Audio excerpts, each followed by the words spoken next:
दिवस कार्यक्रम मना रहा है, लेकिन हमारे साथ गुमला के कुछ ऐसे बुद्धिजीवी मौजूद हैं जिन्होंने स्वतंत्रता दिवस को केवल कार्यक्रम के रूप में नहीं देखा है, देश के प्रति समर्पण और एक ऐसा सम्मान नहीं देखा है, बल्कि उन्होंने स्पष्ट कहा है कि आज भारत में जो परिस्थितियां बन रही है, भारत के अंदर कई ऐसी बातें हो रही है जिसको लेकर शपथ करने की आवश्यकता है। इन तमाम लोगों के बारे में हम बता दें आपको कि गुमला के ये वो लोग हैं जो केवल गुमला की चिंता नहीं करते, पूरे देश स्तर की चिंता करते हैं। और इनके अंदर आज भी कहीं ना कहीं तिरंगा झंडा जब इन्होंने फहराया तो इन लोगों ने आपस में चर्चा किया कि आज हमारे देश में कई ऐसी समस्याएं हैं जिसको लेकर गहनता से चिंता करने की आवश्यकता है, क्योंकि ये जो आज़ादी मिली है बहुत साधारण नहीं मिली है, इसके लिए कितने लोगों की कुर्बानी हुई है। तो वो केवल शब्दों के माध्यम से, नारों के माध्यम से और बातों के माध्यम से और अखबारों के माध्यम से नहीं होनी चाहिए, आपको सोशल लेवल पर इंप्लीमेंट करना होगा।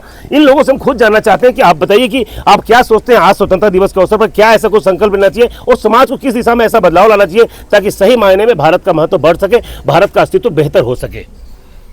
मेरा नाम महेश प्रसाद गुप्ता है। आज हम लोग बहुत खुशी 79वां स्वतंत्रता दिवस मना रहे हैं। वास्तव में आज जो है केवल आज़ादी का जश्न मनाने का दिन नहीं है, बल्कि हमारे बीच में जितनी बुराइयां हैं उनको भी दूर करने का समय है। हमारे खास करके गुमला ज़िला में नशापान जो है सबसे बड़ी समस्या है। आज हमको संकल्प लेना चाहिए कि हमें आज नशापान को निश्चित रूप से सबको मिल करके अपने अपने बच्चों को समझा बुझा करके इससे दूर रखना चाहिए। हमारे देश के प्रति भी बहुत सारी ऐसी समस्याएं हैं जिनको आज संकल्प लेना चाहिए। खास करके आर्थिक समस्या, पर्यावरण, जलवायु से समस्या है, ये सब समस्या को हमको ध्यान रखना चाहिए और ये संकल्प लेना चाहिए कि हमारा देश आर्थिक दृष्टि से सबल हो। आज हमारे जो देश, बहुत सारे देश जो दुश्मन देश हैं उनको हमको सबक सिखाना बहुत ज़रूरी है और ख़ास करके अमेरिका, चीन और पाकिस्तान को सबक सिखाना तो बहुत ज़रूरी है।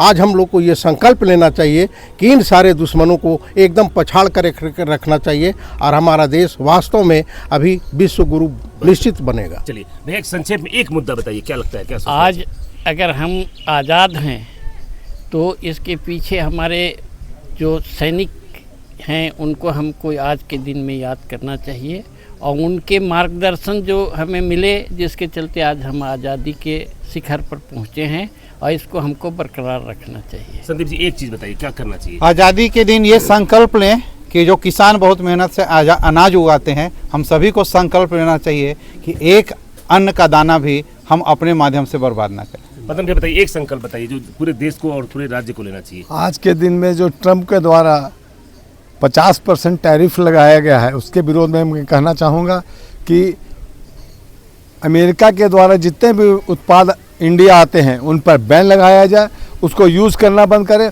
और हम अपने भारतवासियों से रिक्वेस्ट करेंगे कि वो अपने बच्चों को ये ड्रिंक्स वगैरह, जो कोल्ड ड्रिंक्स वगैरह लेते हैं, उससे देश बर्बाद हो रहा है, उससे निजात पाने के लिए। और इसको यदि हम लोग छोड़ते हैं तो उससे अमेरिका टूटेगा। ये हमको संकल्प लेना चाहिए। लाडली जी, क्या सोचते हैं? आज हम आज़ादी के इस पावन अवसर पर हम संकल्प लेते हैं कि शिक्षा का अलग जगाना चाहिए। जब तक कि शिक्षा नहीं रहेगा देश मजबूत नहीं होगा।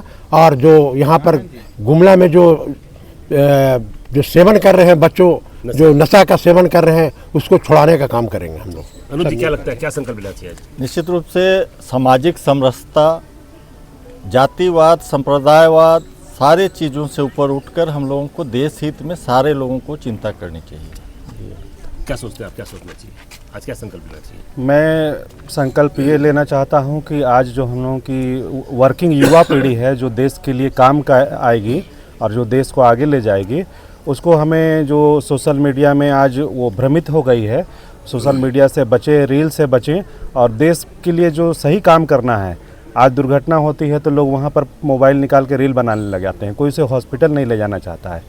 तो ये हमें जागरूकता होनी चाहिए कि हमें देश के लिए काम करना है, खुद अपने हीरो हीरोइन बनने के लिए काम नहीं करना है। हमें बच्चों को, नई पीढ़ी को सोशल मीडिया का सही अर्थ बताना है और उसमें जागरूक करना है। दीदी, क्या सोचती हैं आप? आज स्वतंत्रता दिवस के उपलक्ष्य में हम यही कहना चाहते हैं और यही संकल्प लेना चाहते हैं कि हमारे बच्चे जो नशापान के ऊपर में चले गए हैं उसे हमें बचाना है और वही आज के हमारे जो भविष्य हैं उसको हम लोग को देखना है।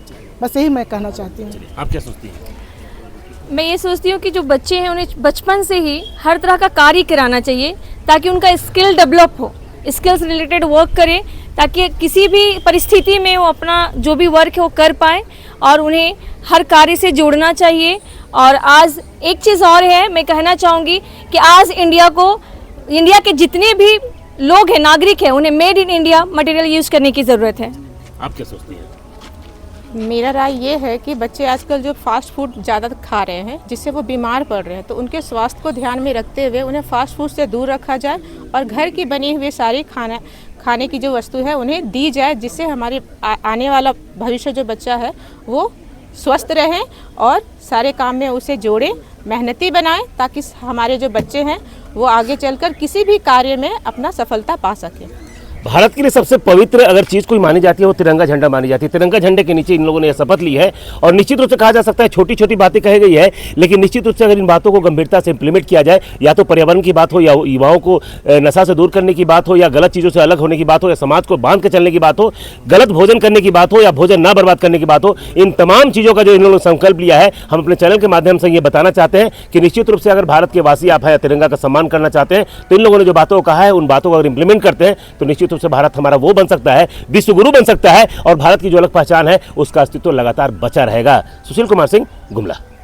27 वर्षों के सफर में 17,000 से भी अधिक छात्रों ने डॉक्टर एवं इंजीनियर बनकर भरे सफलता की ऊंची उड़ान, जहां साधारण छात्र भी झारखंड टॉपर्स बनकर बना रहे इतिहास। दूरदर्शी शिक्षाविद श्री विपिन सिंह के मार्गदर्शन में मेडिकल एवं इंजीनियरिंग के लाखों छात्रों के लिए आशा की किरण के रूप में गोल नेशंस लीडिंग इंस्टीट्यूट। सरकारी परीक्षा की तैयारी का सबसे भरोसेमंद नाम NIBM। अच्छा कोचिंग ढूंढ रहे थे तो फिर गूगल में ही बताया कि यहाँ का रेटिंग भी बहुत अच्छा था। पुरुलिया से आए हैं यहाँ पर कोचिंग करने के लिए। NIBM के बारे में मेरे एक भैया हैं जो पिछले साल ही बैंकिंग यहीं से प्रिपरेशन किए और इस बार IBPS PO में सिलेक्शन लिए। मेरा अभी फाइनल सिलेक्शन हुआ है RRB PO में, उत्तर बिहार ग्रामीण बैंक में। मेरा फाइनल सिलेक्शन RRB PO में हुआ है। NIBM, the followup.in. Like, share and subscribe. www.thefollow